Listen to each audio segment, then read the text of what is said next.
So, you might be wondering the title, 4 years and 2 days ago. Hey everyone, it's CrustKeeper. Today is my 4-year anniversary. Well, 4 years and 2 days ago, March 7th. Time solved was 4 minutes and 20 seconds. So, how did I get into cubing? Well, my mom told me about Max Park back in 2015 or late 2014, before he became famous in like 2017.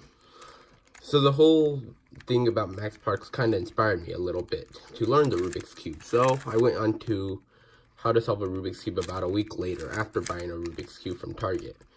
And I looked at Dan Brown as my first video, and I couldn't understand the algorithms.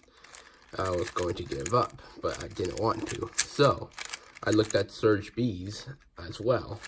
But while I was in the process of learning, I also got an app where you could just solve a Rubik's Cube, and by looking at the move and putting them in your position, and it'll just reverse the moves.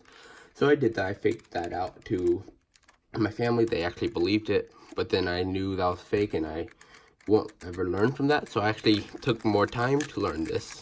So I looked at Serge B's once again, and I finally got the hardest part for me as a beginner in learning, which was this was solving the corners. First of all, with the beginner's method algorithm. So you go this. And so on forward. And then he also taught me like this, solving the second.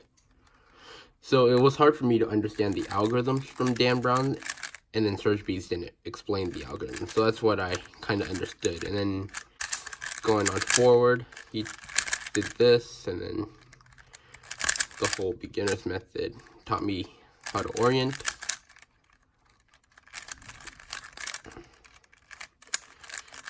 And then he taught me to do an algorithm that Dan Brown did not do, but did teach me a little bit. Yeah. So March 7th was my first ever solve that I showed to my mom with memorizing all the algorithms. A couple of months later, on June 15th, 2015, I had my first ever competition. It was SoCal Super Comp. And I got about, my average was about 41 seconds, as you could see from that picture based on. Then in August, we went to Los Angeles, and I did really bad at that because I was not prepared for the competition and had to buy a cube from Speed Cube Shop and then use it for competition because I didn't have a cube. That resulted in me into being last place in that competition, and with the time of a DNF and a very bad 157, with my average being a DNF. A couple of months later, going forward to the next year, 2016, April of 2016, we had another competition where I had to get a YJ Guolong because, once again, unprepared. But this one I actually did way better with the times of around 36:32, as you can see once again in this picture. The same exact competition, while I was doing 3x3, I also managed to learn 2x2, and did a 2x2 average of 5 as well as a 3x3 using this Fengshi. I forgot what the sub-brand is, but that was an okay average, with me one of the average solves being 30 seconds long. Then going on forward to my next Nisi competition, because it was so small, it was just back to 3x3 only. I did the whole thing again. I got my first, I believe, ever sub 30 solve on that competition. My first official sub 30 solve, with my best time unofficially being like 22 seconds or 24. This one put me under 40 seconds as my first ever sub 40 average, if I am correct. After Nisi of like 2017, I did take a break, and because I was transitioning from middle school to high school, and that is a very tough transition. But then in April 2018, I went to the little city called Nipomo for a competition that had a Pyraminx 2x2 and 3x3. I went to that competition mainly for Pyraminx because I saw US Nationals since I was nearly interested in it, and I knew I could probably qualify with my times, that I need a Pyraminx in my record, and that's the only competition that was nearest to me, which was about 4 hour, even about 3.5 hour drive. The Pyraminx event was actually also my first ever event. I advanced to the second round, getting 7th place out of 8th. but it was still a very, very great gift and pleasure to be in the second round for the first time ever.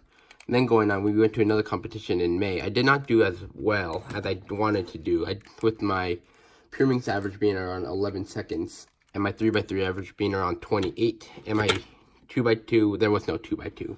Then the big event happened where I officially signed my dad officially signed me up for U.S. Nationals, and it was official that I was going. Actually, after clearing that my band camp was on July 30th, with U.S. Nationals ending July 29th.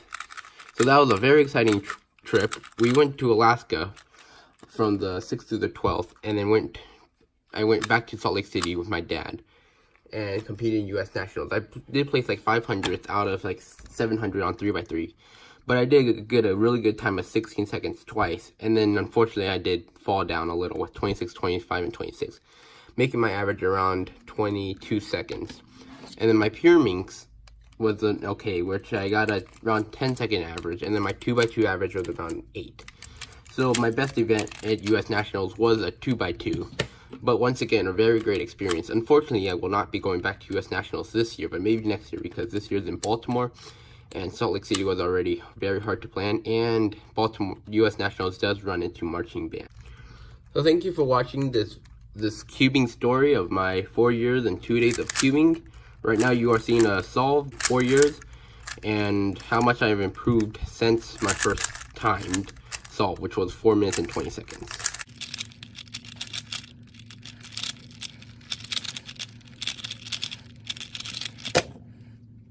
And that was also looking at the camera, so that was a little bit of a bad solve. Anyways, I'll come back to you next year. I do have a very big announcement, but that's for another video. Thank you for watching this video, and make sure you set your clocks for tomorrow.